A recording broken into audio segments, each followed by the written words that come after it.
ইসলামের দৃষ্টিতে স্বপ্ন শুধু আমাদের চিন্তাভাবনার প্রতিচ্ছবি নয়, বলতে হবে যে স্বপ্ন হচ্ছে তিন প্রকার। কিভাবে বুঝবো আমি যে স্বপ্নটা দেখেছি এই স্বপ্নটা সত্য কিনা?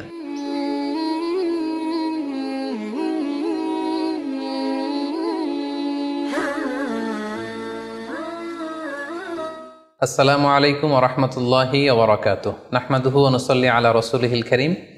আম্মা বা'দু ফাআউযু বিল্লাহি মিনাশ শাইতানির রাজীম। বিসমিল্লাহির রহমানির রহিম। প্রিয় দিনী ভাই এবং বোনেরা, আজকে আমরা স্বপ্ন নিয়ে কথা বলবো। ইসলামে স্বপ্নের গুরুত্ব এবং তাৎপর্যের ব্যাপারে আমরা প্রায়ই অনেকের কাছ থেকে শুনে থাকি যে তারা ভয়ঙ্কর কিছু স্বপ্ন দেখে থাকেন, এবং অনেকে স্বপ্ন দেখে এই স্বপ্নের ব্যাখ্যা কি হতে পারে বা তাবির কি হতে পারে সেটি জানবার জন্য অনেক সময় আমাদের শরণাপন্ন হন, বা অনেক মানুষ অনেক ধরনের স্বপ্ন দেখে থাকেন। এ ব্যাপারে আমাদের কাছে ওনারা জানতে চান যে এই স্বপ্নের মানে কি, এটার তাৎপর্য কি, এটা অর্থবহ কিনা, বা তাদের কি করা উচিত। তো সেজন্য আজকে আমরা এই স্বপ্ন নিয়ে the significance of dream in Islam এই ব্যাপারে বিস্তর আলোচনা করবার চেষ্টা করবো। আমা তাওফিকি ইল্লা বিল্লাহ। আজকে বেসিকলি স্বপ্নের ব্যাপারে আমরা 10টি পয়েন্টে কথা উপস্থাপন করবার চেষ্টা করব। সেগুলো হচ্ছে, প্রথমে আমরা জানবো স্বপ্নের গুরুত্ব ও তাৎপর্যের ব্যাপারে, তারপর জানবো স্বপ্নের প্রকারভেদ, ভালো স্বপ্ন দেখলে করণীয়, খারাপ স্বপ্ন দেখলে করণীয়, তারপর কোন ধরনের স্বপ্নের ব্যাখ্যা প্রয়োজন এবং কোন স্বপ্নের ব্যাখ্যা প্রয়োজন নেই, সত্য স্বপ্নের আলামত অথবা কিভাবে বুঝবো যে আমার স্বপ্নটা অর্থবহ কিনা, স্বপ্নের ব্যাপারে কিছু ইসলামী দিক নির্দেশনা, স্বপ্নে আল্লাহ রাসূল সাল্লাল্লাহু আলাইহি সাল্লামকে দেখা প্রসঙ্গে, যুগে যুগে স্বপ্ন ব্যাখ্যায় কারা পারদর্শী ছিলেন, এবং সবশেষে কোরআন সুন্নাহর আলোকে বিভিন্ন প্রতীক বা চিহ্নের দিকে খেয়াল রেখে স্বপ্নের ব্যাখ্যা। এই 10টি পয়েন্টে আজকে আমরা স্বপ্ন নিয়ে আলোচনা করার চেষ্টা করব ইনশাআল্লাহ। আমরা সাধারণত অনেকে মনে করে থাকি যে স্বপ্ন হচ্ছে নিছক একটি স্বপ্ন বা এটা কল্পনাপ্রসূত বিষয়। মুমিনের জীবনে বা বিশ্বাসীর জীবনে স্বপ্ন শুধু নিছক স্বপ্ন নয়, বরং এটা মুমিন জীবনে অনেক অর্থবহ এবং তাৎপর্যপূর্ণ। মুমিন জীবনে এটা একটা ভালো স্বপ্ন হতে পারে আল্লাহ তাআলার পক্ষ থেকে কোনো ধরনের সুসংবাদ কিংবা দিক নির্দেশনা, কিংবা হতে পারে বান্দার প্রতি সতর্কবাণী। একচোখা বস্তুবাদীরা বলে থাকে আমরা যখন ঘুমাই তখন মস্তিষ্ক আমাদের স্মৃতিগুলো নিয়ে নাড়াচাড়া করে, আমাদের স্মৃতিগুলোকে পুনর্বিন্যাস করে, আর সেটাই আমাদের কাছে স্বপ্ন হিসেবে ধরা দেয়। অর্থাৎ তারা বলতে চায় যে স্বপ্ন হচ্ছে ঘুমের ঘোরে আমাদের দৈনন্দিন জীবনে ঘটে যাওয়া আমাদের চিন্তা বা ভাবনার প্রতিচ্ছবি। কিন্তু ইসলামের দৃষ্টিতে স্বপ্ন শুধু আমাদের চিন্তা ভাবনার প্রতিচ্ছবি নয়, এটা হতে পারে আল্লাহ তাআলার পক্ষ থেকে সুসংবাদ, হতে পারে গ্ল্যাড টাইডিংস কিংবা সতর্কবাণী। তাই এই স্বপ্নের ব্যাপারে আমাদেরকে খুব ভালো ধারণা রাখা উচিত। শুরুতে আমরা বলবো যে এর গুরুত্ব এবং তাৎপর্য কতটুকু। স্বপ্ন হচ্ছে নবুয়তের সূচনা। নবুয়তের সূচনা হয়েছিল স্বপ্নের মাধ্যমে। আল্লাহ রাসূল সাল্লাল্লাহু আলাইহি ওয়াসাল্লাম যখন নবী হিসেবে অফিসিয়ালি অ্যাসাইন্ড হন, তার আগে তিনি টানা 6 মাস স্বপ্ন দেখেছেন, যেটা সহিহ বুখারীতে এসেছে। আউয়ালু মা বুদিআ বিহি রাসূলুল্লাহ সাল্লাল্লাহু আলাইহি ওয়াসাল্লাম আর-রুইয়া আস-সাদিকা ফিন-নাওম। রাসূল সাল্লাল্লাহু আলাইহি ওয়াসাল্লামের কাছে ওহী বা রেভেলেশনের সূচনা হয়েছিল স্বপ্নের মাধ্যমে। ফাকানা লা ইয়ারা রুইয়া ইল্লা জাআত মিসলা ফালাকিস সুবহি।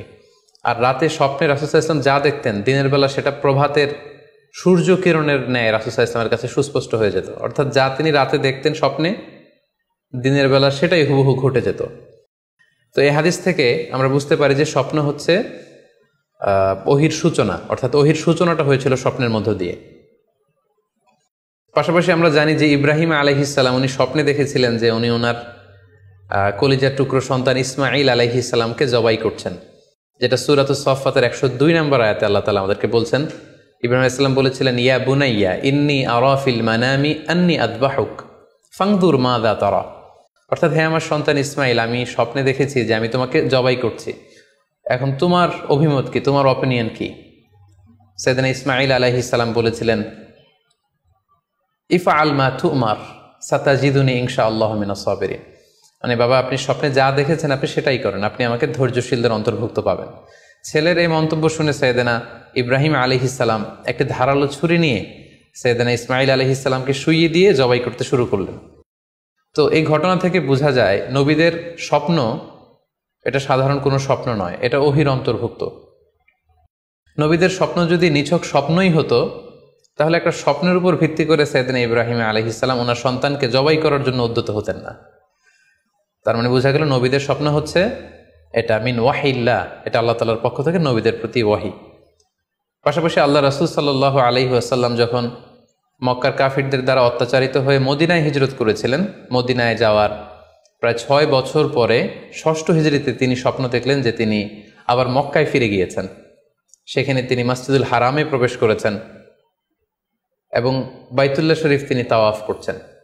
তো এই স্বপ্ন দেখার পরে আল্লাহ রাসূল সাল্লাল্লাহু আলাইহি ওয়াসাল্লাম সাহাবাদেরকে নিয়ে উমরা করার জন্য মক্কায় রওনা হলেন। এটাই প্রমাণ করে যে স্বপ্ন যদি নবীদের জন্য নিছক স্বপ্ন হতো তাহলে এই ঝুঁকি, এই রিস্ক আল্লাহ রাসূল সাল্লাল্লাহু আলাইহি ওয়াসাল্লাম নিতেন না। কিন্তু এই ঝুঁকি নিয়েও তিনি উমরা করতে গিয়েছিলেন, যদিও সে বছর তিনি উমরা করতে পারেননি, ওনাকে ফিরে আসতে হয়েছিল। তৎপরবর্তী বছর অর্থাৎ 7ম হিজরিতে তিনি এই উমরাটি সম্পাদন করেছিলেন। তো এই আয়াত এবং রাসূল সাল্লাল্লাহু আলাইহি ওয়াসাল্লামের এই ঘটনাকে কেন্দ্র করে বোঝা যায় স্বপ্ন শুধু নবীদের জন্য স্বপ্ন নয়, এটা ওহীর অন্তর্ভুক্ত। সূরাতুল ফাতহে আল্লাহ তাআলা ইরশাদ করছেন, লাকাদ সাদাকাল্লাহু রাসূলাহুর রুইয়া বিল হক লা তাদখুলুন্নাল মাসজিদাল হারামা ইনশাআল্লাহ। অর্থাৎ আল্লাহ তাআলা আপনার স্বপ্নকে হে নবী অবশ্যই সত্যায়ন করবেন এবং অচিরে ইনশাআল্লাহ আপনি মসজিদুল হারামে উমরা করার জন্য প্রবেশ করবেন। তাহলে প্রথমে আমরা জানলাম যে নবীদের কাছে ওহীর সূচনা, বিশেষ করে রাসূল সাল্লাল্লাহু আলাইহি ওয়াসাল্লামের কাছে ওহীর সূচনা হয়েছিল স্বপ্নের মধ্যে দিয়ে। এরপর আমরা জানলাম নবীদের স্বপ্ন নিছক স্বপ্ন নয়, এটা ওহীর অন্তর্ভুক্ত।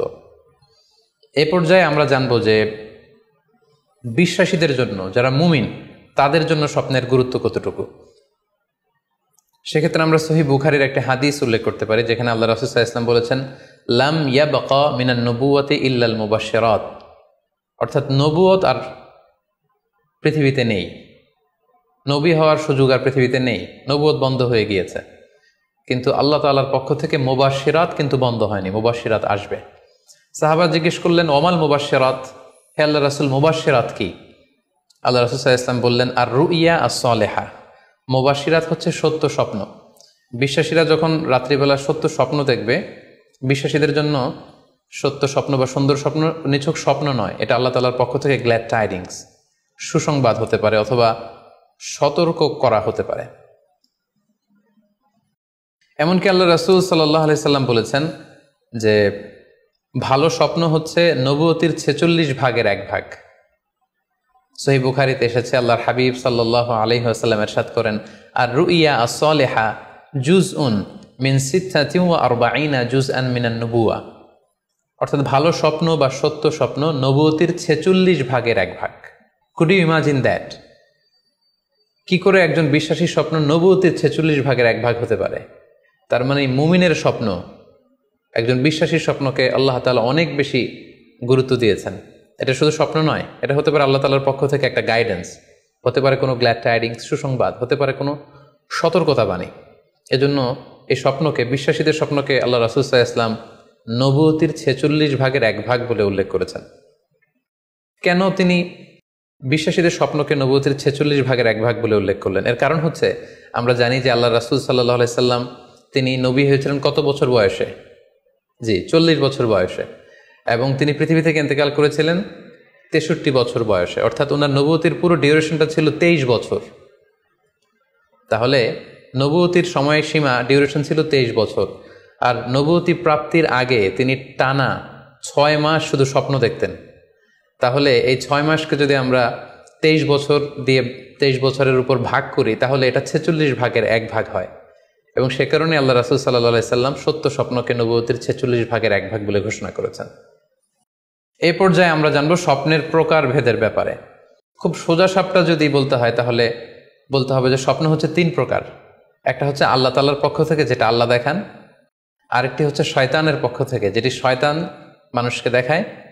আরেকটি হচ্ছে নিজের পক্ষ থেকে, অর্থাৎ সারাদিন আপনি যেটা নিয়ে কনসার্ন, সারাদিন আপনি আপনার চিন্তা ভাবনার মধ্যে যেই জিনিসটাকে স্থান দেন, সেটাই আপনি রাত্রিবেলা দেখেন।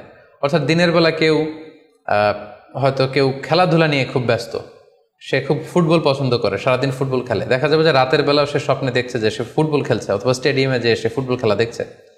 দিনের বেলা হয়তো সে বাজারে যে ব্যবসা বাণিজ্য করে, রাতেও হয়তো দেখা যাচ্ছে সে যে জিনিসপত্র কিনছে, দরদাম করছে। সো এটা তার পক্ষ থেকে। তাহলে বেসিকলি স্বপ্ন হচ্ছে 3 ধরনের। একটা আল্লাহর পক্ষ থেকে, একটা শয়তানের পক্ষ থেকে, আরেকটা হচ্ছে নিজের পক্ষ থেকে, যেটা আমরা সহি মুসলিমের একটি বর্ণনা থেকে জানতে পারি, যেখানে আল্লাহ রাসূল সাল্লাল্লাহু আলাইহি ওয়াসাল্লাম ইরশাদ করছেন, আর রুইয়া সালাসা, স্বপ্ন হচ্ছে 3 ধরনের। ফারুইয়া আস-সালিহা বুশরা মিনাল্লাহ, যেটা ভালো স্বপ্ন সেটা হয় আল্লাহর পক্ষ থেকে।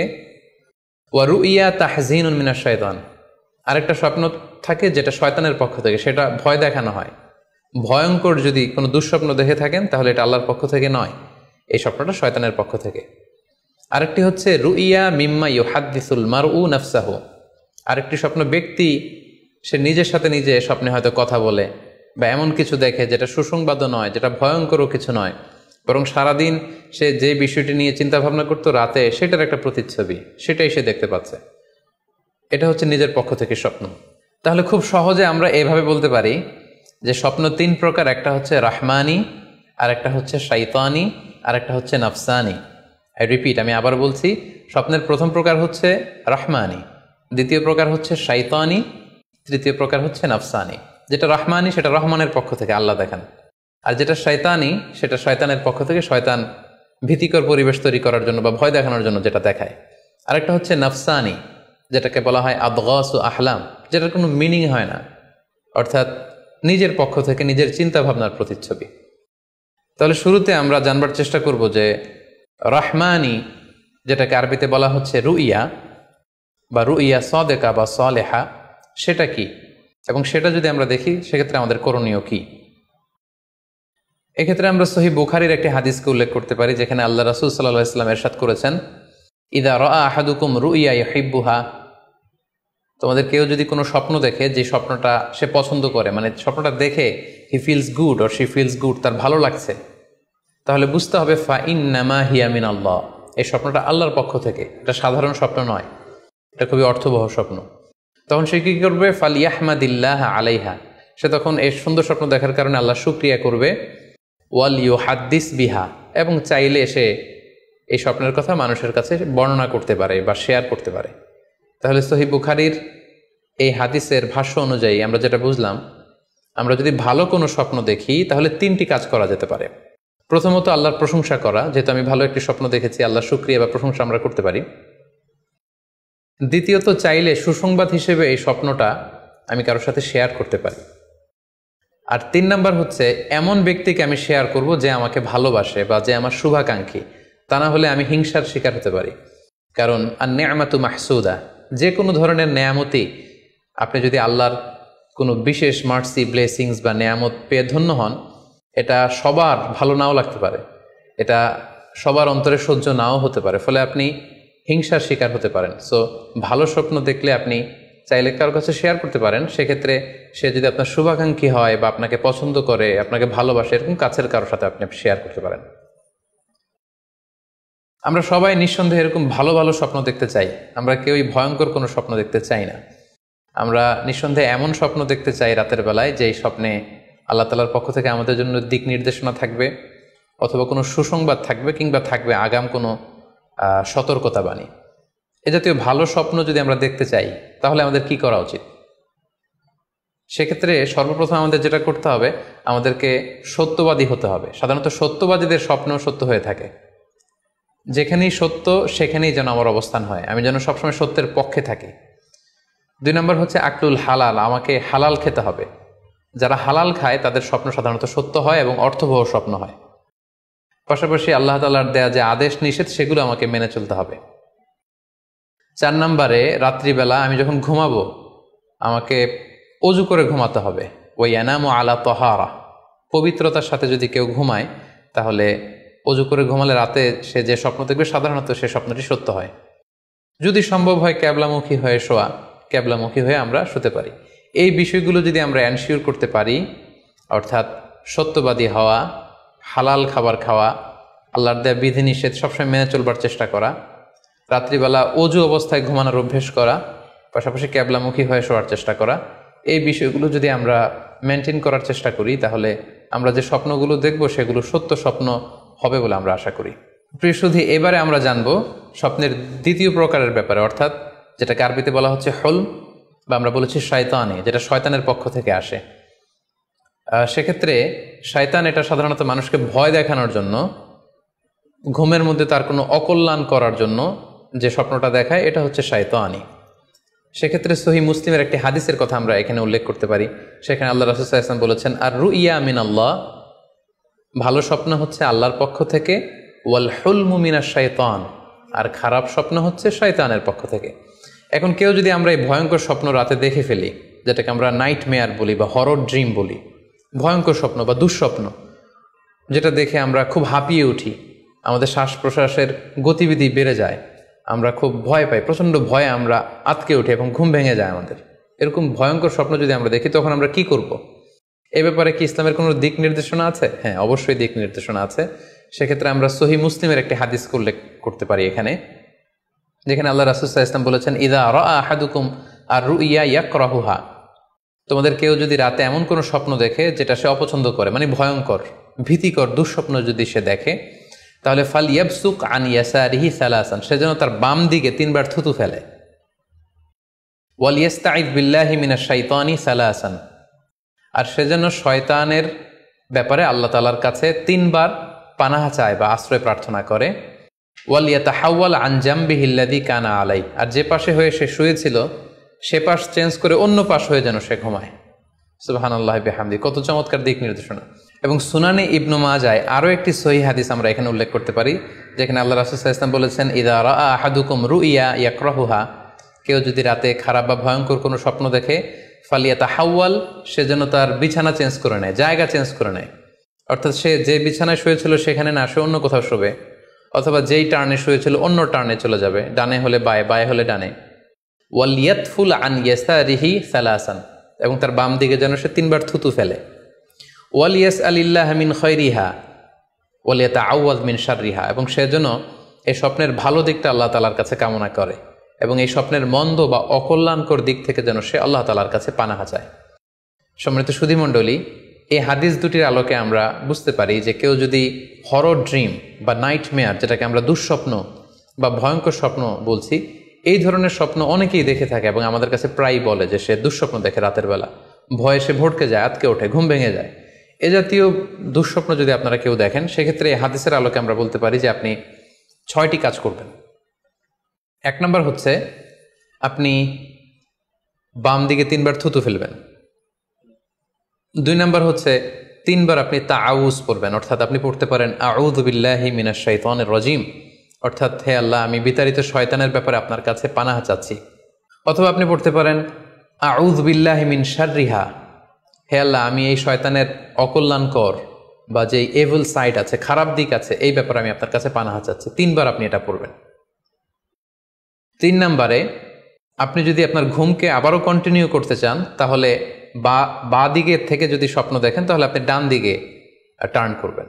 আপনি ডান কাতে ঘুমাচ্ছিলেন এরকম যদি হয়, তাহলে বাম দিকে আপনি সরে যাবেন, অথবা যেখানে শুয়েছিলেন ওই জায়গাটা চেঞ্জ করে অন্য কোথাও শোবেন। 4 নম্বর হচ্ছে আপনি যদি ঘুম আর কন্টিনিউ করতে না চান, তাহলে আপনি অজু করে ফেলবেন। তাৎক্ষণিক আপনি আপনার ঘুম যদি আপনি কন্টিনিউ করতে না চান, অজু করে ফেলবেন এবং 2 রাকাত সালাত আদায় করবেন। 5 নাম্বার হচ্ছে এই স্বপ্ন আপনি কারোর সাথে শেয়ার করবেন না। এ ব্যাপারে আমরা সামনে বিস্তারিত বলছি।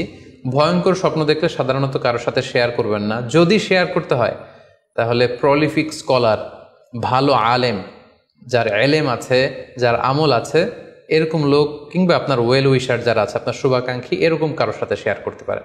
6 নাম্বার, যদি সুযোগ হয় আপনি কিছু চ্যারিটি করে দিতে পারেন, দান করে দিতে পারেন, কারণ সাদাকাতু তারুদ্দুল বালা, দান করলে, চ্যারিটি করলে এটা মানুষের বিপদ বা বালা মুসিবতকে দূর করে দেয়। এ পর্যায়ে আমরা শুনব স্বপ্নের 3 নম্বর প্রকারের ব্যাপারে, অর্থাৎ যেটাকে আমরা বলেছিলাম আদগাস ও আহলাম বা নাফসানি। এটা আল্লাহ তাআলাও দেখান না, যেটা শয়তানও ভয় দেখানোর জন্য দেখায় না, বরং এটা আমার চিন্তা ভাবনার প্রতিচ্ছবি। এটা সাধারণত অর্থহীন স্বপ্ন আমরা বলে থাকি, এটার কোনো অর্থ হয় না, বা আমার কল্পনাপ্রসূত স্বপ্ন। সারাদিন আমি যেটা নিয়ে ভাবি, যেটা নিয়ে আমি কনসার্ন বা টেন্সড, ওইটাই আমি রাতের বেলায় দেখছি। এ জাতীয় স্বপ্ন যদি আমরা দেখি, তাহলে এই স্বপ্নের কোনো অর্থ নেই, এটাতে কোনো দিক নির্দেশনা নেই, এটা সাধারণত অর্থহীন এবং কল্পনাপ্রসূত স্বপ্ন হয়ে থাকে। এই স্বপ্নের কোনো ব্যাখ্যা হয় না। সম্মানিত শুধু এ পর্যায়ে আমরা জানবো যে কোন স্বপ্নের ব্যাখ্যার প্রয়োজন হয় এবং কোন স্বপ্নের কোনো ব্যাখ্যার প্রয়োজন হয় না। সাধারণত ব্যাখ্যা প্রয়োজন হয় কি হয় না, এদিক থেকে স্বপ্ন 2 ধরনের। এক হচ্ছে সরিহ, মানে ডিরেক্ট ড্রিম, যেটা সুস্পষ্ট, অর্থাৎ রাতে আপনি যা স্বপ্নে দেখেছেন দিনের বেলা সেটাই ঘটতে দেখেছেন।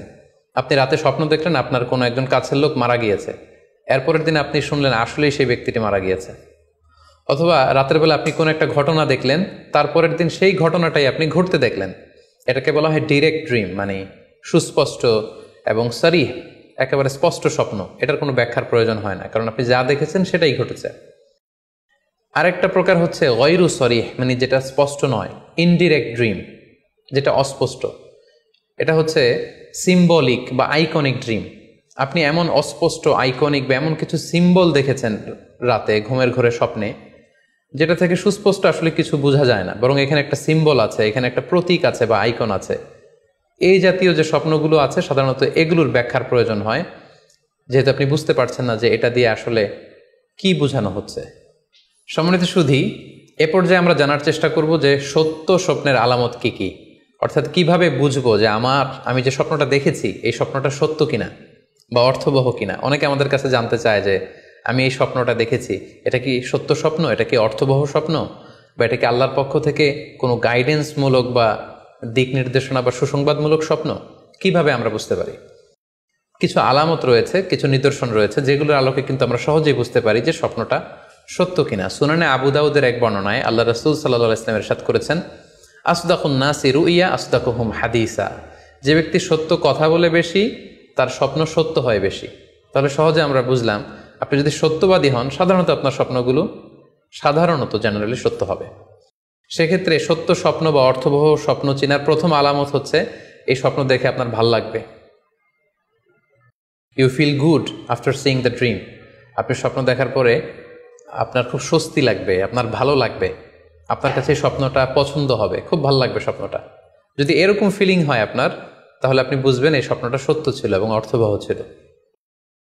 2 নাম্বার হচ্ছে true dreams are very short and concise. সত্য স্বপ্ন খুবই শর্ট হয়, কনসাইজ হয়। আরবিতে যেটাকে বলা হয় ওয়াদেহা জালিয়া, খুবই শর্ট, স্পষ্ট, ক্লিয়ার এবং কনসাইজ। অনেকে রাতে অনেক লম্বা লম্বা স্বপ্ন দেখে, লম্বা এপিসোড দেখে, একটার পর একটা ঘটনা দেখতে থাকে, মুভির মতো লম্বা লম্বা ঘটনা সে দেখতে থাকে। এই জাতীয় লম্বা লম্বা ঘটনা যদি আপনি দেখে থাকেন রাতে, বা এপিসোড আকারে একটার পর একটা ঘটনা যেটার সাথে কোনো মিল নেই, এই জাতীয় স্বপ্নের সাধারণত কোনো অর্থ হয় না, এগুলো অর্থবহ স্বপ্ন নয়। অর্থবহ স্বপ্ন চেনার 3 নাম্বার আলামত বা সাইন হচ্ছে রিপিটেশন। অর্থাৎ একই স্বপ্ন যদি আপনি বারবার দেখেন তাহলে বুঝতে হবে এটা অর্থবহ স্বপ্ন, এবং এটার মাধ্যমে আল্লাহ তাআলা আপনাকে কোনো দিক নির্দেশনা বা গাইডেন্স দিতে যাচ্ছেন। আপনাকে বোঝার চেষ্টা করতে হবে যে আসলে আল্লাহ তাআলা আপনাকে কি বোঝাতে চাচ্ছেন। তাহলে 3 নাম্বার হচ্ছে রিপিটেশন। বারবার যদি কোনো স্বপ্ন দেখেন, এই স্বপ্নটা সত্য হবে এবং অর্থবহ হবে। এটা নট নেসেসারি যে আপনি একাই বারবার দেখেন। একজন মানুষ একটা স্বপ্ন বারবার দেখলে যেমনি অর্থবহ, পাশাপাশি একই স্বপ্ন যদি অনেকে দেখে তাহলে সেই স্বপ্নটাও অর্থবহ। অর্থাৎ আপনি একটা স্বপ্ন প্রায় দিন দেখেন, তাহলে বোঝা যাচ্ছে এটা অর্থবহ স্বপ্ন। অথবা একটা স্বপ্ন অনেক লোক একসাথে দেখেছে, তারপরের দিন একে অপরের সাথে শেয়ার করে বোঝা গেল যে সবাই একই স্বপ্ন দেখেছে, তাহলে বোঝা যাবে এটা সাধারণ স্বপ্ন নয়, এটা অর্থবহ স্বপ্ন, মিনিংফুল স্বপ্ন। যেমন এক্ষেত্রে আমরা লাইলাতুল কদরের একটা হাদিসের কথা উল্লেখ করতে পারি। সহিহ বুখারীতে এসেছে, রমাদান মাসে সাহাবারা স্বপ্ন দেখলেন, অনেক সাহাবা একসাথে স্বপ্ন দেখলেন যে ওনাদেরকে বলা হচ্ছে রমাদানের শেষ দশকের শেষ 7 দিনের যে কোনো একদিন কদর হয়ে যেতে পারে। ওনারা সবাই এসে সাহাবা রিদওয়ানুল্লাহ তাআলা আলাইহিম আজমাইন আল্লাহ রাসূল সাল্লাল্লাহু আলাইহি ওয়াসাল্লামের কাছে বললেন, ইয়া রাসূলুল্লাহ, আমি স্বপ্নে দেখেছি যে বলা হচ্ছে কদরের জন্য রমজানের শেষ 7 দিনকে তালাশ করতে। আরেকজন এসে একই কথা বলল যে ইয়া রাসূলুল্লাহ, আমি দেখেছি রমজানের শেষ 7 দিনে কদর হতে পারে। তো এরকম অনেক সাহাবা যখন আল্লাহ রাসূল সাল্লাল্লাহু আলাইহি ওয়াসাল্লামের কাছে এসে এই ঘটনা বলল, তখন আল্লাহ রাসূল সাল্লাল্লাহু আলাইহি ওয়াসাল্লাম বললেন, আরা রুইয়াকুম কদ তাওয়াতাআত ফিস সাবঈল আওয়াখির, যে আমি দেখতে পেলাম যে তোমাদের স্বপ্নটা রমজানের শেষ 7 দিনের ব্যাপারে ঐকমত্য হয়েছে। একই ধরনের স্বপ্ন তোমরা সবাই দেখেছো, তাই তোমরা রমজানের শেষ দশকের শেষের 7 দিনে কদর তালাশ করো। রমজানের শেষ দশকের শেষ 7 দিনে কদর হয়ে যাওয়ার সম্ভাবনা বেশি। সেই বুখারীর এই হাদিসের আলোকে কিন্তু আমরা বুঝতে পারলাম যে একটি স্বপ্ন, একই ধরনের ঘটনা যদি অনেকে দেখে তাহলে এটা অর্থবহ। পাশাপাশি এক্ষেত্রে আমরা আজানের হাদিসটি উল্লেখ করতে পারি। আমরা এখন নামাজের আগে যে আজান দেয়া হয়, শুরুর দিকে কিন্তু সাহাবাদের আজানের পদ্ধতি জানা ছিল না। তখন সাহাবারা আল্লাহ রাসূল সাল্লাল্লাহু আলাইহি ওয়াসাল্লামের সাথে কনসাল্ট করছিলেন যে কিভাবে আজান দেওয়া যায়, অর্থাৎ কিভাবে ঘোষণা দেওয়া যায় সালাতের জন্য। একজন সাহাবা বলল, আমরা আগুন জ্বালিয়ে দিব, আগুনের ধোঁয়া দেখে মদিনার সবাই বুঝবে যে এখন সালাতের সময়, তো সবাই চলে আসবে। আরেকজন বলল, না, প্রতিদিন আগুন জ্বালানো এটা নিরাপদ না, বরং আমরা খ্রিস্টানদের মতো বেল বাজিয়ে দিব, একজন বেল রিঙ্গার রাখবো, যে ঘন্টা বাজালে ঘন্টার আওয়াজ শুনে খ্রিস্টানদের মতো চার্চে যেন লোকজন আসে, বাকিরা সবাই নামাজ পড়তে চলে আসবে।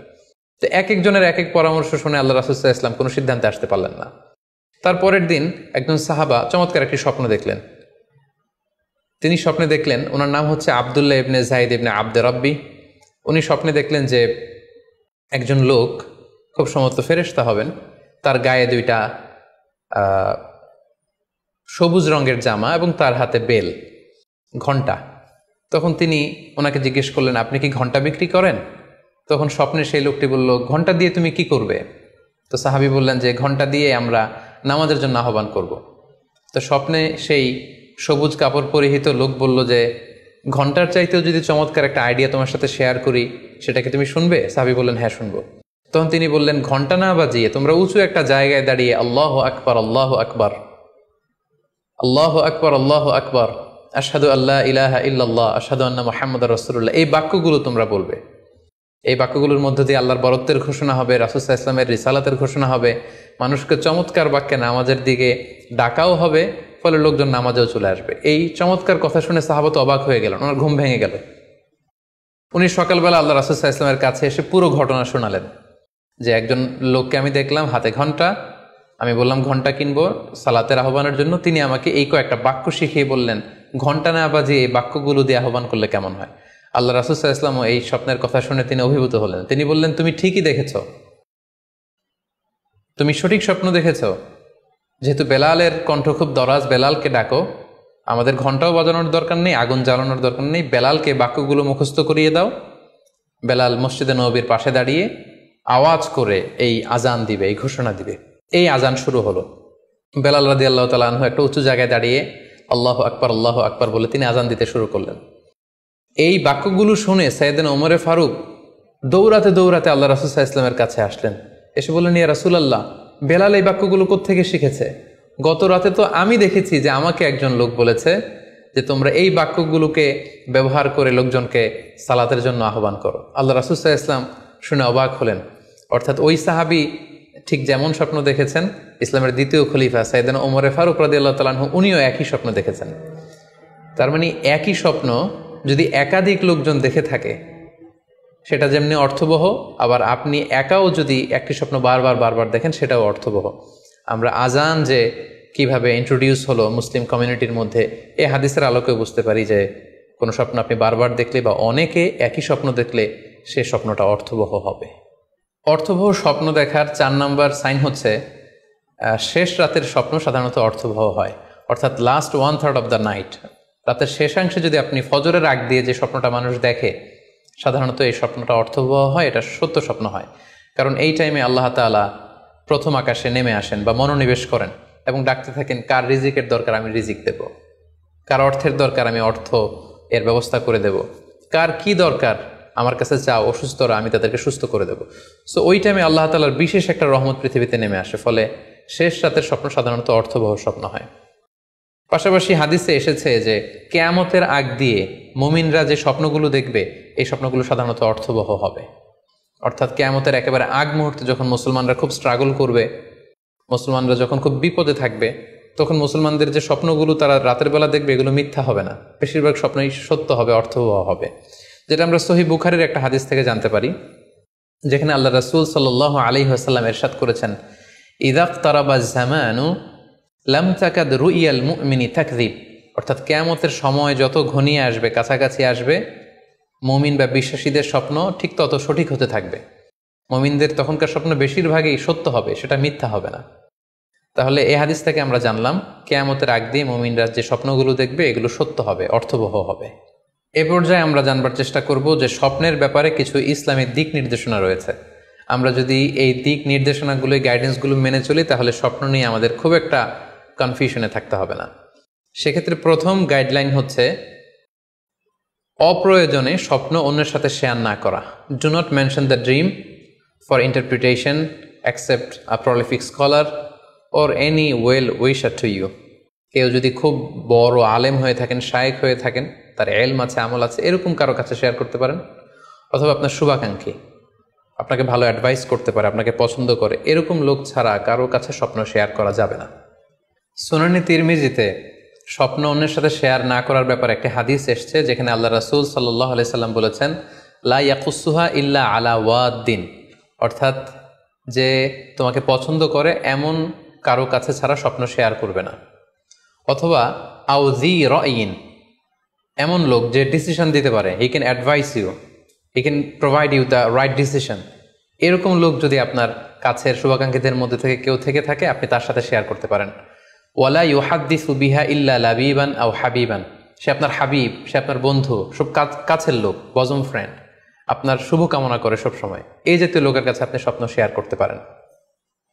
অন্য এক বর্ণনায় এসেছে, ওয়ালা ইয়াকুসুর রুইয়া ইল্লা আলা আলিমিন আও নাসিহ, স্বপ্ন শেয়ার করতে হলে ভালো আলেমের কাছে শেয়ার করো, অথবা নাসিহ, যে তোমাকে ভালো অ্যাডভাইস করতে পারবে, উপদেশ দিতে পারবে, এরকম কারো কাছে শেয়ার করো, অন্য কারো কাছে নয়। সুনানে তিরমিজিতে এ ব্যাপারে একটি বাব রচনা করা হয়েছে, যে বাবু লা তাকুসুর রুইয়া ইল্লা আলা আলিম আও নাসিহ, আলেম বা শুভাকাঙ্ক্ষী নসিহতকারী ছাড়া কারো কাছে স্বপ্ন শেয়ার করা যাবে না। এর কারণ হচ্ছে, আমরা আগেই বলেছি যে আপনি স্বপ্নে যদি ভালো কিছু দেখে থাকেন, এটা এমন কারো কাছে যদি শেয়ার করেন যে আপনাকে পছন্দ করে না, তাহলে আপনি হিংসার শিকার হতে পারেন। সেক্ষেত্রে আমরা সূরা ইউসুফের 5 নম্বর আয়াতের কথা খেয়াল করতে পারি, যেখানে ইউসুফ আলাইহিস সালাম বলেছিলেন যে ইয ক্বালা ইউসুফু লি আবিহি ইয়া আবাতি ইন্নী রাআইতু আহাদা আশারা কাওকাবান ওয়া শামসা ওয়াল কমারা রাআইতুহুম লি সাজিদিন ক্বালা ইয়া বুনাইয়া লা তাকসুস রুইয়াকা আলা ইখওয়াতিকা ফায়াকিদু লাকা কাইদা।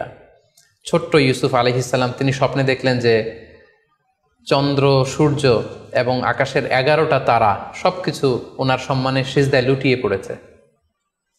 তো ইয়াকুব আলাইহিস সালাম ওনার ছেলেকে বললেন যে, বাবা ইউসুফ, খবরদার, সাবধান, এই স্বপ্নের কথা তুমি তোমার ভাইদেরকে বলতে যেও না।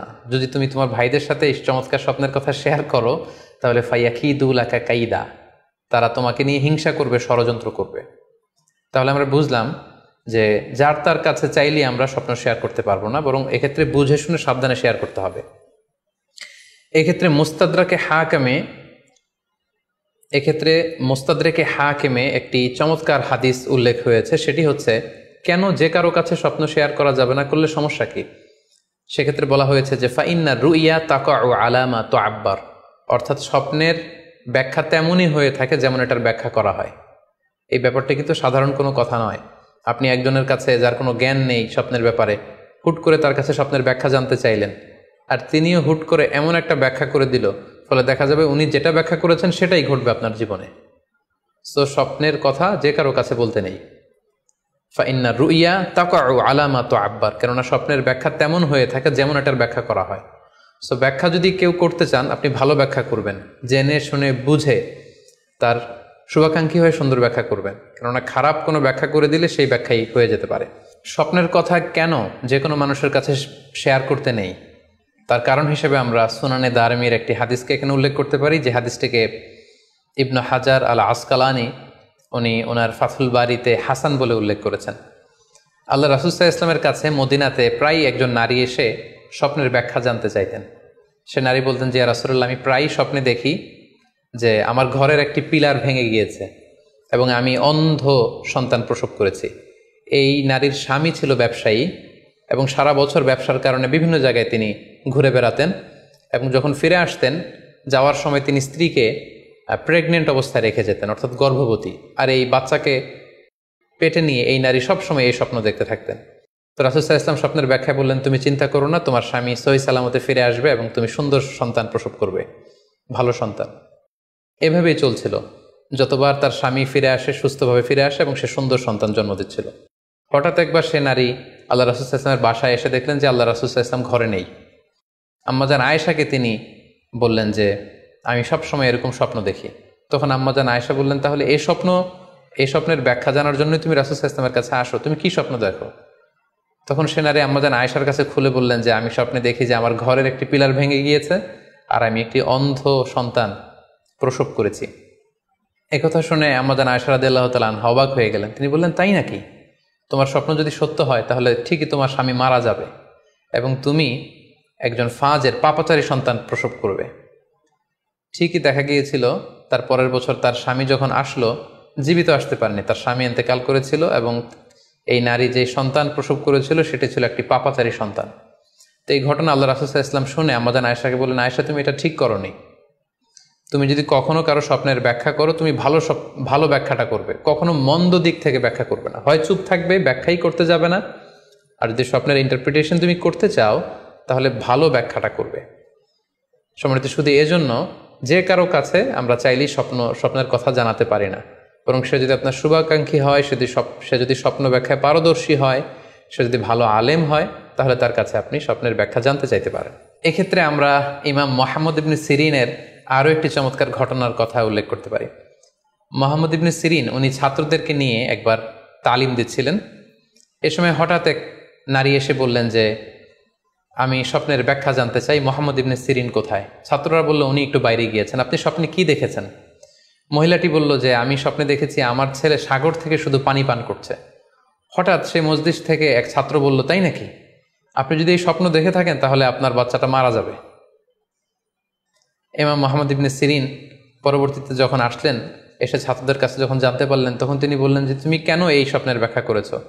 কারণ সাগরের লোনা পানি এটা যে সবসময় অযোগ্য, পানের অযোগ্য, ব্যাপারটা এমনটা নয়। সাগরের ভেতরে তো মণিমুক্তাও আছে। বরং আমি হলে ব্যাখ্যা করতাম যে তোমার ছেলে সাগর থেকে পানি খাচ্ছে, তোমার ছেলে অনেক বড় আলেম হবে। কিছুদিন পরে আরেক লোক এসে মুহাম্মদ ইবনে সিরিনের কাছে জানতে চাইলেন যে আমি স্বপ্নে দেখছি যে আমার ছেলে সাগর থেকে শুধু পানি নিয়ে খাচ্ছে। তিনি বললেন আশা করা যায় তোমার ছেলে অনেক বড় আলেম হবে। ঠিকই দেখা গেল কিছুদিন পরে যেই মহিলাটি স্বপ্নের ব্যাখ্যা জানতে এসেছিলেন তার ছেলেটি মারা গিয়েছে, আর ওই যেই লোক মুহাম্মদ ইবনে সিরিনের কাছে স্বপ্নের সুন্দর ব্যাখ্যা নিয়ে গেলেন তার ছেলে ওই সময়ের অনেক বড় আলেম হয়েছিল। এজন্য সম্মানিত শুধু যে কারো কাছে স্বপ্নের ব্যাখ্যা জানতে চাইতে নেই, আর স্বপ্নের ব্যাখ্যা যদি করতে হয় ভালো ব্যাখ্যা করতে হবে, তা না হলে চুপ থাকতে হবে। স্বপ্নের ক্ষেত্রে ইসলামের যে দিক নির্দেশনা, সেক্ষেত্রে আরও একটি দিক নির্দেশনা হচ্ছে স্বপ্ন কখনো শরীয়তের দলিল হতে পারে না। কেবলমাত্র নবীদের স্বপ্নই হচ্ছে ওহী, কিন্তু আমরা যারা সাধারণ মুসলমান আমাদের স্বপ্ন কখনো শরীয়তের দলিল হতে পারে না। এটা আপনার জন্য কোনো একটা বিশেষ ধরনের অনুধাবন হতে পারে, আপনার বিশেষ ফিলিংস হতে পারে, আপনার একার জন্য কোনো ধরনের গাইডেন্স হতে পারে আল্লাহর পক্ষ থেকে, কিন্তু এটাকে শরীয়তের দলিল বলে চালিয়ে দেওয়া যাবে না। আমরা প্রায় শুনি অমুক পীর সাহেব একটা স্বপ্ন দেখেছেন এবং তার মুরিদেরা এই স্বপ্নের আলোকে বিভিন্ন কাজ করতে শুরু করেছেন, এটাকে শরীয়তের অংশ মনে করে। খুব রিসেন্টলি করোনা ভাইরাস আউটব্রেকের টাইমে মামুন মারুফ নামে এক ছেলের স্বপ্নের কথা আমরা শুনেছিলাম যে ইটালিতে সে স্বপ্ন দেখেছে করোনা ভাইরাসের সাথে কথা বলেছে। আসলে এই জাতীয় স্বপ্ন কখনো শরীয়তের কোনো সোর্স বা এভিডেন্স হতে পারে না।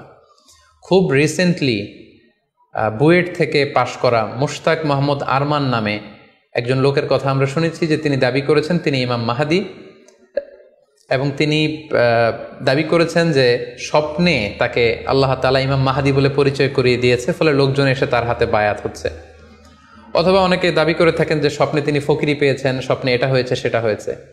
এরকম কোনো ধরনের স্বপ্নই কিন্তু শরীয়তের অংশ, শরীয়তের দলিল বা এভিডেন্স হতে পারে না। এ পর্যায়ে আমরা জানবার চেষ্টা করব যে স্বপ্নে রাসূলুল্লাহ সাল্লাল্লাহু আলাইহি ওয়াসাল্লামকে দেখা প্রসঙ্গে অনেকে স্বপ্নে আল্লাহ রাসূল সাল্লাল্লাহু আলাইহি ওয়াসাল্লামকে দেখেন, এবং আসলে রাসূল সাল্লাল্লাহু আলাইহি ওয়াসাল্লামকে স্বপ্নে দেখেন কিনা এ ব্যাপারে তাদের মধ্যে অনেক প্রশ্ন থেকে থাকে।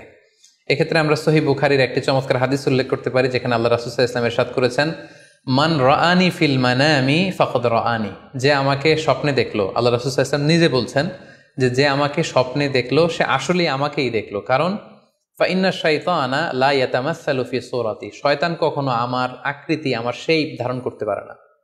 অর্থাৎ আপনি যদি রাসূল সাল্লাল্লাহু আলাইহি ওয়াসাল্লামকে স্বপ্নে দেখেন তাহলে আপনি রাসূল সাল্লাল্লাহু আলাইহি ওয়াসাল্লামকেই দেখেছেন, আপনি শয়তানকে দেখেননি।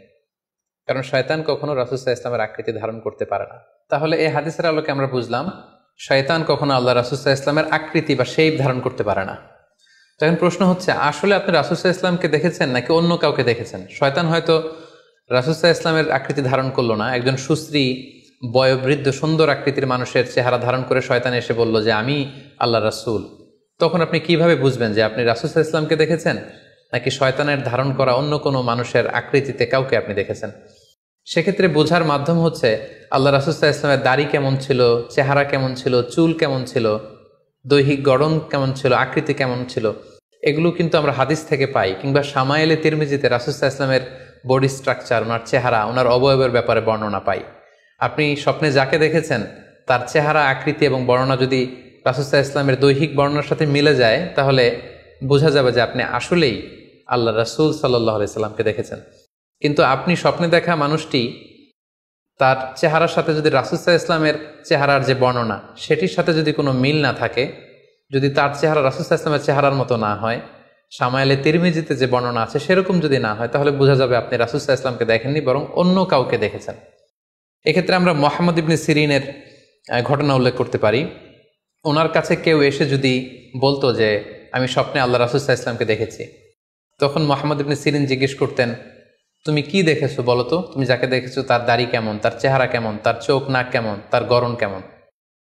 তখন ওই ব্যক্তি যখন বর্ণনা দিত, আর সেই বর্ণনা যখন আল্লাহ রাসূল সাল্লাল্লাহু আলাইহি ওয়াসাল্লামের আকৃতির সাথে মিলে যেত, তখন মুহাম্মদ ইবনে সিরিন বলতেন, তুমি ঠিকই স্বপ্নে আল্লাহ রাসূল সাল্লাল্লাহু আলাইহি ওয়াসাল্লামকে দেখেছো।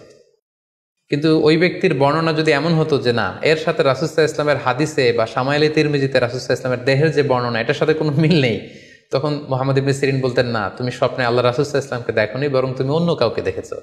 এ পর্যায়ে আমরা জানবার চেষ্টা করব যে যুগে যুগে কারা স্বপ্ন ব্যাখ্যায় খুব পারদর্শী ছিলেন। নবীদের মধ্যে সাইয়েদনা ইউসুফ আলাইহিস সালাম, তিনি সবচেয়ে ভালো স্বপ্নের ব্যাখ্যা করতে পারতেন। সাহাবাদের মধ্যে সাইয়েদনা আবু বকর রাদিয়াল্লাহু তাআলা আনহু চমৎকার স্বপ্নের ব্যাখ্যা করতে পারতেন, এবং তাবিঈদের মধ্যে মুহাম্মদ ইবনে সিরিন চমৎকার স্বপ্নের ব্যাখ্যা করতে পারতেন। আর বলার অপেক্ষা রাখে না যে অবশ্যই আল্লাহ রাসূল সাল্লাল্লাহু আলাইহি ওয়াসাল্লাম তিনিও চমৎকার স্বপ্নের ব্যাখ্যা করতে পারতেন। সহিহ মুসলিমে, সুনানে আবু দাউদে একটি হাদিস এসছে যে আল্লাহ রাসূল সাল্লাল্লাহু আলাইহি ওয়াসাল্লাম ফজরের সালাতের পরে তাসবিহ শেষে সাহাবাদের কাছে জানতে চাইতেন যে গতকাল রাতে কে কি স্বপ্ন দেখেছো আমার কাছে বলো, আমি সেই স্বপ্নের ইন্টারপ্রিটেশন তোমাদেরকে জানাবো। কানা নবী সাল্লাল্লাহু আলাইহি ওয়াসাল্লাম ইযা সাল্লা সুবহা আকবালা আলাইহিম বিওয়াজহিহি ফাকালা হাল রাআ আহাদুম মিনকুম আল বারিহাতা রুইয়া। সহিহ মুসলিমের বর্ণনা, ফজরের নামাজের পর তিনি প্রত্যেকদিন জিজ্ঞেস করতেন, গতকাল রাতে কেউ কি কোনো ভালো স্বপ্ন দেখেছো, কেউ কি কোনো স্বপ্ন দেখেছো, আমার কাছে উল্লেখ করো, আমি এটার ব্যাখ্যা করে দিব। সম্মানিত শুধু আমরা বলছিলাম যে ইউসুফ আলাইহিস সালাম খুব ভালো স্বপ্নের ব্যাখ্যা করতে পারতেন, এবং সূরা ইউসুফের 111 নম্বর আয়াতে ব্যাপারে আল্লাহ উল্লেখ করেছেন সাইয়েদনা ইউসুফ আলাইহিস সালামের কথা, যে তিনি বলেছেন, রব্বি কদ আতাইতানি মিনাল মুলকি ওয়া আল্লামতানি মিন তা'ওয়িলিল আহাদিস। মানে হে আমার রব, আপনি আমাকে রুলিং পাওয়ার দিয়েছেন, এবং আপনি আমাকে you taught me how to interpret the dreams, কিভাবে স্বপ্নের ব্যাখ্যা করতে হয় এটা আপনি আমাকে শিক্ষাদান করেছেন। এবং সূরা ইউসুফে আমরা জানি যে 3টি স্বপ্নের কথা সেখানে উল্লেখ রয়েছে। ইউসুফ আলাইহিস সালাম নিজেই একটি স্বপ্ন দেখেছিলেন ছোটবেলায়, তারপর দুজন প্রিজনার ইউসুফ আলাইহিস সালামের সাথে জেলখানায় ছিল, তাদের 2টা স্বপ্নের ব্যাখ্যা তিনি করে দিয়েছেন, এবং মিশরের তৎকালীন যে রাজা কিং, সেই কিং এর স্বপ্নের ব্যাখ্যাও সাইয়েদনা ইউসুফ আলাইহিস সালাম করে দিয়েছিলেন। সাহাবীদের মধ্যে সাইয়েদনা আবু বকর রাদিয়াল্লাহু তাআলা আনহু চমৎকার স্বপ্নের ব্যাখ্যা করতে পারতেন, এবং আল্লাহ রাসূল সাল্লাল্লাহু আলাইহি ওয়াসাল্লামও মাঝে মাঝে ইচ্ছা করে আবু বকর রাদিয়াল্লাহু তাআলা আনহুর কাছে স্বপ্নের ব্যাখ্যা জানতে চাইতেন, এবং আবু বকর রাদিয়াল্লাহু তাআলা আনহু নিজেও মাঝে মাঝে ইচ্ছা করে রাসূল সাল্লাল্লাহু আলাইহি ওয়াসাল্লামের কাছে বলতেন যে, ইয়া রাসূলুল্লাহ, এই স্বপ্নের ব্যাখ্যাটা আমি করি। আল্লাহ রাসূল সাল্লাল্লাহু আলাইহি ওয়াসাল্লাম তখন আবু বকর রাদিয়াল্লাহু তাআলা আনহুকে স্বপ্নের ব্যাখ্যা করার অনুমতি প্রদান করতেন। এক্ষেত্রে আমরা আল খাসাইসুল কুবরা, জালালউদ্দিন সুয়ুতির লেখা, সেখানকার একটি বর্ণনার কথা উল্লেখ করতে পারি, যেখানে আল্লাহ রাসূল সাল্লাল্লাহু আলাইহি সাল্লাম আবু বকর রাদিয়াল্লাহু তাআলা আনহুর কাছে একটি স্বপ্নের উল্লেখ করলেন। বললেন, আবু বকর, আমি গত রাতে স্বপ্নে দেখেছি যে তুমি আর আমি দুজন মিলে দৌড় প্রতিযোগিতা করছি, এবং দেখলাম যে আমি তোমার 2.5 গজ সামনে, তুমি আমার 2.5 গজ পেছনে, অর্থাৎ আমি এই দৌড় প্রতিযোগিতায় বিজয় লাভ করেছি এবং তুমি আমার 2.5 হাত পেছনে। এর ব্যাখ্যা কি হতে পারে? তখন সাইয়েদনা আবু বকর রাদিয়াল্লাহু তাআলা আনহু বললেন, ইয়া রাসূলুল্লাহ, আমার মনে হচ্ছে যে আপনি আমার আগে পৃথিবী থেকে বিদায় নেবেন, এবং আপনার ইন্তেকালের 2.5 বছর পরে আমি পৃথিবী থেকে বিদায় নিব। অর্থাৎ আপনি আমার 2.5 বছর আগে পৃথিবী ছাড়বেন, আর আমি আপনার 2.5 বছর পরে পৃথিবী ছাড়ব। এবং আমরা যদি বাস্তবতা এবং ইতিহাস খেয়াল করি, তাহলে আমরা সেটাই দেখব যে আল্লাহ রাসূল সাল্লাল্লাহু আলাইহি সাল্লামের ইন্তেকালের 2.5 বছর পরে সাইয়েদনা আবু বকর রাদিয়াল্লাহু তাআলা আনহু তিনি ইন্তেকাল করেছিলেন। সাইয়েদনা আবু বকর রাদিয়াল্লাহু তাআলা আনহুর স্বপ্ন ব্যাখ্যার পারদর্শিতা নিয়ে আমরা এক্ষেত্রে মুস্তাদরিকে হাকিমের একটি হাদিস উল্লেখ করতে চাই, যেখানে এই হাদিসটি মুস্তাদরিকে হাকিমেও এসেছে, সুনানে আবু দাউদেও এসেছে, এবং হাদিসটি সহিহ। আম্মা জান আয়েশা রাদিয়াল্লাহু তাআলা আনহা, উনি একটি স্বপ্ন দেখলেন যে আকাশ থেকে 3টি চাঁদ ওনার ঘরে খসে পড়েছে। এবং এই স্বপ্ন দেখে তিনি ওনার পিতা আবু বকর রাদিয়াল্লাহু তাআলা আনহুকে জিজ্ঞেস করলেন যে আমি স্বপ্নে দেখেছি যে আকাশের 3টি চাঁদ এসে আমার ঘরে পড়েছে, এর ব্যাখ্যা কি হতে পারে? তখন আবু বকর রাদিয়াল্লাহু তাআলা আনহু ওনার কন্যা আম্মা জান আয়েশা রাদিয়াল্লাহু তাআলা আনহাকে বললেন যে এই স্বপ্নের ব্যাখ্যা হচ্ছে এই পৃথিবীর 3 জন মানুষের কবর তোমার ঘরে অবস্থিত হবে। সুবহানাল্লাহি বিহামদি। এবং আমরা জানি যে আল্লাহ রাসূল সাল্লাল্লাহু আলাইহি ওয়াসাল্লাম যখন ইন্তেকাল করলেন তখন আল্লাহ রাসূল সাল্লাল্লাহু আলাইহি ওয়াসাল্লামকে কবর দেওয়া হয়েছিল আম্মা জান আয়েশা রাদিয়াল্লাহু তাআলা আনহার ঘরে। এবং তখন আবু বকর রাদিয়াল্লাহু তাআলা আনহু বলেছিলেন যে আয়েশা, তোমার কি মনে আছে তুমি যে একটা স্বপ্নের ব্যাখ্যা আমার কাছে জানতে চেয়েছিলে যে 3টি আকাশের চাঁদ তোমার ঘরে খসে পড়েছে, এই দেখো আল্লাহ রাসূল সাল্লাল্লাহু আলাইহি ওয়াসাল্লামের কবর তোমার ঘরে হয়েছে, তুমি জেনে রেখো যে 3টা চাঁদের শ্রেষ্ঠ চাঁদ হচ্ছে এটি। এবং আমরা এও জানি যে আবু বকর রাদিয়াল্লাহু তাআলা আনহু ইন্তেকালের পরে আম্মা জান আয়েশার ঘরেই কবর হয়েছে এবং ওমরে ফারুকের কবরও আম্মা জান আয়েশা রাদিয়াল্লাহু তাআলা আনহুর ঘরেই অবস্থিত। তাহলে এই হাদিসগুলোর আলোকে আমরা বুঝতে পারি যে সাহাবাদের মধ্যে আবু বকর রাদিয়াল্লাহু তাআলা আনহু ছিলেন স্বপ্ন ব্যাখ্যায় সবচেয়ে পারদর্শী। তাবিঈদের মধ্যে স্বপ্ন ব্যাখ্যায় সবচেয়ে পারদর্শী ছিলেন মুহাম্মদ ইবনে সিরিন। আমরা ওনার নাম প্রায় শুনে থাকি। তিনি স্বপ্ন ব্যাখ্যার ক্ষেত্রে খুব এক্সপার্ট ছিলেন। তিনি উসমান রাদিয়াল্লাহু তাআলা আনহু যখন ইসলামের খলিফা তখন বসরা নগরীতে মুহাম্মদ ইবনে সিরিন জন্মগ্রহণ করেন এবং অনেক সাহাবা থেকে তিনি অনেক হাদিস বর্ণনা করেছেন। এবং তিনি ইমাম আবু হানিফা আলাইহি রাহমার সমসাময়িক ছিলেন। ইমাম আবু হানিফা একবার স্বপ্নে দেখলেন যে তিনি আল্লাহ রাসূল সাল্লাল্লাহু আলাইহি ওয়াসাল্লামের কবর খুঁড়ছেন অথবা কবরের লাশ বের করছেন কিংবা কাফন বের করছেন। এই স্বপ্ন দেখে ইমামুল আযম আবু হানিফা রাহিমাহুল্লাহ উনি বিচলিত হয়ে গেলেন যে এই আমি কি স্বপ্ন দেখলাম যে আমি রাসূল সাল্লাল্লাহু আলাইহি ওয়াসাল্লামের কবর খুঁড়ছি, সেখান থেকে কাফন বের করছি। কেউই এই স্বপ্নের ব্যাখ্যা করতে পারলেন না। তখন ইমাম মুহাম্মদ ইবনে সিরিনের কাছে যখন জানতে চাওয়া হলো তখন মুহাম্মদ ইবনে সিরিন বললেন যে হাযা রাজুলুন ইউহয়ি সুন্নাত রাসূলিল্লাহ, অর্থাৎ যে ব্যক্তি এই স্বপ্ন দেখেছে তার মাধ্যমে আল্লাহ রাসূল সাল্লাল্লাহু আলাইহি ওয়াসাল্লামের হাদিসের বা সুন্নাহর পুনর্জীবন হবে। তিনি রাসূল সাল্লাল্লাহু আলাইহি ওয়াসাল্লামের সুন্নাহগুলোকে পুনরুজ্জীবন দান করবেন, পুনরুজ্জীবিত করবেন। এবং বাস্তবে আমরা এটাই দেখেছি যে ইমাম আবু হানিফার চিন্তা, ওনার থট, ওনার মাযহাব গোটা বিশ্বে সমৃদ্ধি লাভ করেছে, মানুষ এটাকে গ্রহণ করেছে। ওনার বুদ্ধিবৃত্তিক যে চিন্তা, ওনার ফিকহি ইস্তেমবাদগুলো গোটা বিশ্বে আল্লাহ রাসূল সাল্লাল্লাহু আলাইহি ওয়াসাল্লামের হাদিসগুলোকে আরো প্রাণবন্তভাবে মুসলিম উম্মার কাছে রিপ্রেজেন্ট করেছে। আমরা আপাত দৃষ্টিতে মনে হচ্ছিল যে এটা একটা খারাপ স্বপ্ন, যে ইমাম আবু হানিফা তিনি রাসূল সাল্লাল্লাহু আলাইহি ওয়াসাল্লামের কবর খুঁড়ছেন, লাশ বের করছেন বা কাফন বের করছেন। কিন্তু মুহাম্মদ ইবনে সিরিন চমৎকার ব্যাখ্যা করেছেন যে হাযা রাজুলুন ইউহয়ি সুন্নাত রাসূলিল্লাহ, এই লোক তো এমন লোক হবে যে রাসূল সাল্লাল্লাহু আলাইহি ওয়াসাল্লামের সুন্নাহকে পুনরুজ্জীবন দান করবে। এই পর্যায়ে আমরা জানবার চেষ্টা করব যে কোরআন সুন্নাহর আলোকে বিভিন্ন সিম্বল বা প্রতীক বা চিহ্নের দিকে খেয়াল রেখে স্বপ্নের ব্যাখ্যা করা। আমরা বলেছিলাম যে কিছু কিছু স্বপ্ন আছে খুব সফিস্টিকেটেড, সিম্বলিক বা আইকনিক, যেখানে কোনো ইঙ্গিত দেয়া হচ্ছে, ইঙ্গিতবহ, এবং যেটার ইন্টারপ্রিটেশন না করলে এটা দিয়ে আসলে কি বোঝানো হচ্ছে এটা বোঝা যায় না। সেক্ষেত্রে কোরআন সুন্নাহর আলোকে, স্কলারদের অভিজ্ঞতার আলোকে কিছু আইকন বা সিম্বল, এগুলোর মিনিং কি হতে পারে সে ব্যাপারে আমরা জানবার চেষ্টা করব। এক্ষেত্রে আমরা বলবো যে কেউ যদি স্বপ্নে রশি দেখে, স্বপ্নে যদি সে রশি দেখে তাহলে এটা গুড সাইন। এটা কেমন যেন আল্লাহর সাথে একটা প্রতিশ্রুতির সাথে সম্পৃক্ত, কারণ আল্লাহ তাআলা কোরআনে ইরশাদ করেছেন ওয়াতাসিমু বিহাবলিল্লাহি জামিআ। আরবিতে রশি আরবি হচ্ছে হাবল, মানে ওয়াতাসিমু বিহাবলিল্লাহি জামিআ, তোমরা আল্লাহর রজ্জু বা রশিকে আঁকড়ে ধরো। তাহলে রশি দেখা মানে এখানে আমরা আল্লাহর ওয়াদাগুলো যেন পূরণ করি, আল্লাহর আনুগত্য যেন আমরা প্রপারলি করতে পারি, এটা ইঙ্গিত করছে। এরপর স্বপ্নে যদি আমরা কাক দেখি, এটা সাধারণত একটা নেগেটিভ সাইন বহন করে, কারণ কাককে আল্লাহ রাসূল সাল্লাল্লাহু আলাইহি ওয়াসাল্লাম ফাসিক বা ফুয়াইসিক বলেছেন। সো আমরা যদি স্বপ্নে কাক দেখি এটাকে আমরা পজিটিভ কোনো সাইন মনে না করে নেগেটিভ সাইন মনে করতে পারি। তৃতীয়ত, আমরা যদি স্বপ্নে লম্বা কাপড় দেখি এটা গুড সাইন।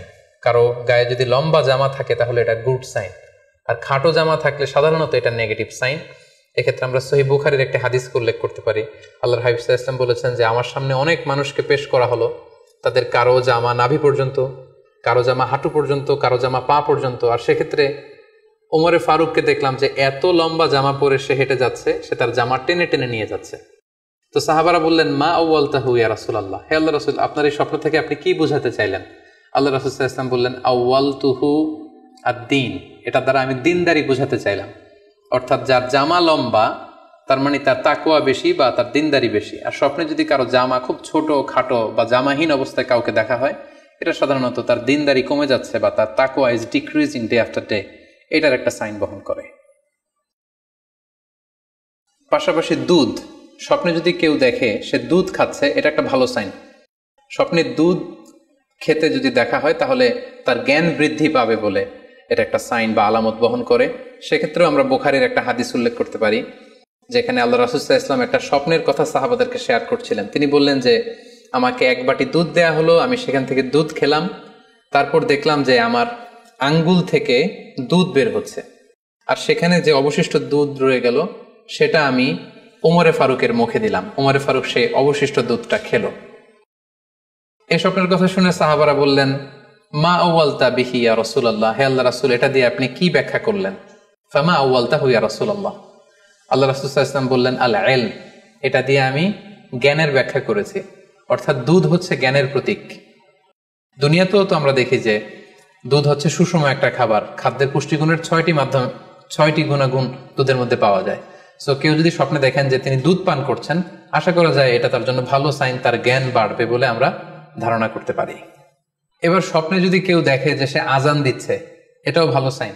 স্বপ্নে আজান দেয়া এটা সাইন হচ্ছে সে হয়তো অচিরে হজ করতে যাবে। হজের সাথে আজানের কি সম্পর্ক? এর কারণ হচ্ছে সূরা হজ্জে আল্লাহ তাআলা সাইয়েদনা ইব্রাহিম আলাইহিস সালামকে যখন বলেছিলেন যে তুমি হজ শুরু করো, তখন তিনি বলেছিলেন, ইব্রাহিম তুমি আজান দাও, ওয়া আযযিন ফিন নাসি বিল হজ ইয়াতুকা রিজালা ওয়া আলা কুল্লি দামির ইয়াতিনা মিন কুল্লি ফাজ্জিন আমিক। অর্থাৎ হে ইব্রাহিম তুমি আজান দাও। ইব্রাহিম আলাইহিস সালাম বললেন, কোথায় আজান দিব? চারদিকে তো মরুভূমি।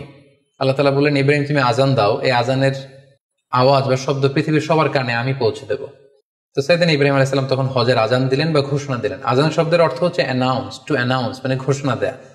সো আপনি যদি স্বপ্নে দেখেন যে আপনি আজান দিচ্ছেন বা কেউ আজান দিচ্ছে, তাহলে সে অচিরে হজ করবে বা হজ রিলেটেড কোনো একটা ব্যাখ্যা হতে পারে। এভাবে আজানকে হজের সাথে সম্পৃক্ত করা হয়েছে এবং এটা ভালো একটি স্বপ্ন। এবার স্বপ্নে যদি কেউ গর্ত দেখে যে সে গর্ত খুঁড়ছে বা তার জন্য কেউ গর্ত করছে, এটা ষড়যন্ত্রের সাথে সম্পৃক্ত। কেননা আরবি প্রবাদে আছে যে মান হাফারা হুফরাতান ওয়াকা ফিহা, কেউ যদি কারোর জন্য গর্ত করে তাহলে সেই গর্তে সে নিজে আগে পড়বে। তাহলে গর্ত করা মানে অনেকটা কারো বিরুদ্ধে শত্রুতা করা বা ষড়যন্ত্র করার একটা চিহ্ন বহন করে। এবার স্বপ্নে যদি কেউ নৌকা দেখে বা শিপ দেখে, জাহাজ দেখে যে সে জাহাজে আরোহণ করছে বা নৌকায় আরোহণ করছে, এটা তার জন্য একটা ভালো সাইন। সে কোনো বিপদ থেকে মুক্তি পাবে বলে ধারণা করা যেতে পারে।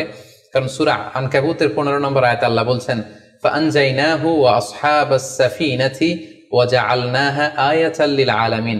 অর্থাৎ আমি নূহ আলাইহিস সালাম এবং তার সাথের ঈমানদার সবাইকে আমি এই নৌকায় উঠিয়েছি এবং মহাপ্লাবন থেকে তাদেরকে আমি বাঁচিয়েছি। আর এই মহাপ্লাবনকে আমি গোটা বিশ্বের জন্য একটা নিদর্শন করে রেখেছি। সো নৌকায় ওঠা বা জাহাজে ওঠা, কোনো শিপে বা লঞ্চে ওঠা, এটা আপনি বিপদ থেকে মুক্তি পাবেন, and you are in the safe zone, এই ধরনের একটা ইঙ্গিত বহন করে। ইমাম মুহাম্মদ ইবনে সিরিনের কাছে এক লোক এসে বলল যে, ইমাম, রাআইতু কাআন্নী আহরুসু আরদান লা তুমবিত, হে ইমাম, আমি স্বপ্নে দেখেছি যে আমি একটি শস্য ক্ষেত্র চাষ করছি কিন্তু কোনো ফসল হচ্ছে না, এটার মানে কি? তিনি ব্যাখ্যা করে দিলেন, আনতা তা'জিলু আন ইমরাআতিক, অচিরেই হয়তো তোমার স্ত্রীর সাথে তোমার সেপারেশন হয়ে যেতে পারে। কারণ কোরআনে স্ত্রীকে শস্য ক্ষেত্রের সাথে তুলনা করা হয়েছে মেটাফরিক্যালি। সূরা বাকারার 223 নম্বর আয়াতে আল্লাহ বলছেন, নিসাউকুম হারসুল লাকুম ফাআতু হারসাকুম আন্না শি'তুম। অর্থাৎ তোমাদের স্ত্রীরা হচ্ছে তোমাদের শস্য ক্ষেতের মতো, তোমরা যেভাবে খুশি এই শস্য ক্ষেত্রটাকে সুন্দরভাবে চাষাবাদ করতে পারো। তাহলে শস্য ক্ষেতের সাথে বা ক্রপ ল্যান্ডসের সাথে আপনার স্ত্রীর সাথে সম্পর্ক হওয়া বা সেপারেশন হওয়া, এইভাবে ইঙ্গিত নেওয়া যেতে পারে।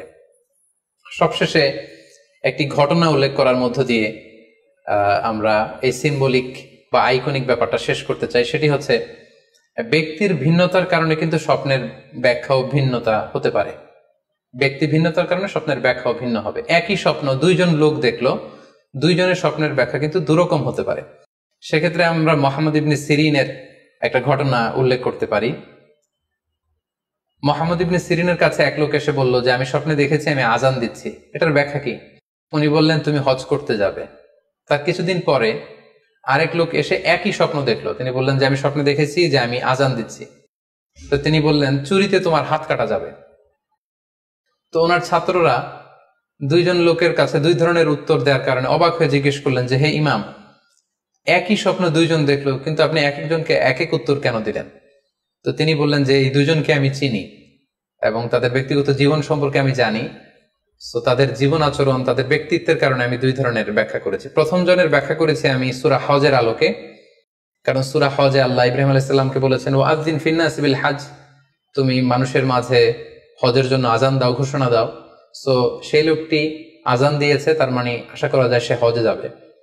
আর দ্বিতীয় লোকটির স্বপ্নের ব্যাখ্যা আমি করেছি সূরা ইউসুফের আলোকে। সূরা ইউসুফে একটি আয়াত আছে, সুম্মা আযযানা মুআযযিনুন আইয়াতুহাল আইর ইন্নাকুম লাসারিকুন, অর্থাৎ মিশরের কিং এর একটি পানপাত্র চুরি হয়ে গিয়েছিল। ইউসুফ আলাইহিস সালাম ইচ্ছা করে সেটা তার ভাই ইয়ামিনের খাদ্যের প্যাকেটের ভেতরে ঢুকিয়ে দিয়েছিলেন।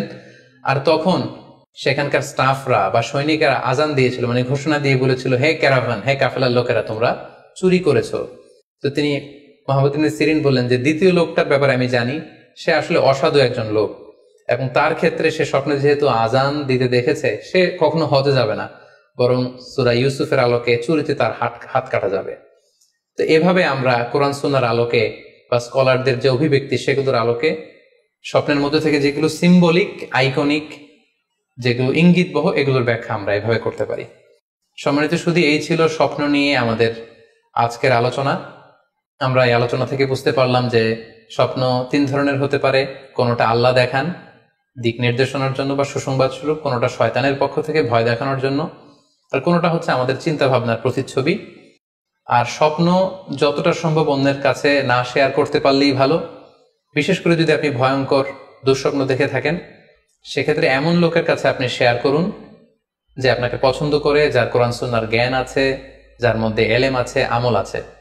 আর আপনাদের কারো কাছে যদি আপনাদের ফ্রেন্ডস এন্ড ফ্যামিলির কেউ বা আশেপাশের কেউ এসে যদি হুট করে তার স্বপ্নের কথা বলে দেয়, আপনি হুট করে তার ইন্টারপ্রিটেশন বা ব্যাখ্যা করতে যাবেন না। আপনি বেটার হয় যে আপনি চুপ থাকবেন, অথবা আপনি যদি ব্যাখ্যা করতে চান তাহলে ভালো ব্যাখ্যা করবেন।